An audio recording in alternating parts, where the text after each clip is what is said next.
Hey there, future medical professionals! Today I'm diving into something crucial, yet often overlooked, the proper techniques for fecal specimen collection. Trust me, mastering this can make a huge difference in diagnosing and treating various conditions. First up, let's talk rectal swabs.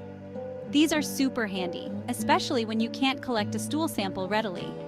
If you're dealing with acute bacterial diarrhea, a rectal swab can help pinpoint the cause swiftly. Now, when it comes to collecting the actual feces, precision is key. The specimen should be passed directly into a clean, waxed cardboard container with a tight-fitting cover. This ensures that the sample remains uncontaminated.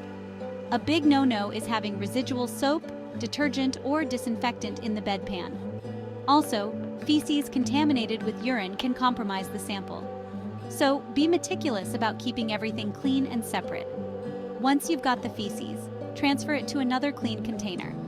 Make sure to include any pus, blood, mucus, or formed elements.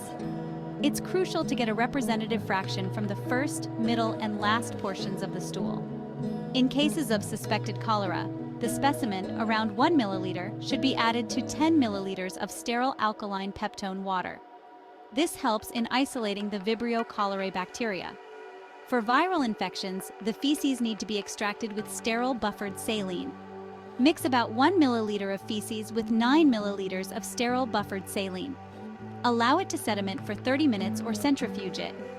The supernatant is then transferred to a sterile container, frozen, and kept below -40 degrees Celsius until processed.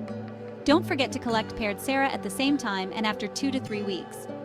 Handling fecal specimens might not be the most glamorous part of medicine, but it's essential for accurate diagnosis and treatment.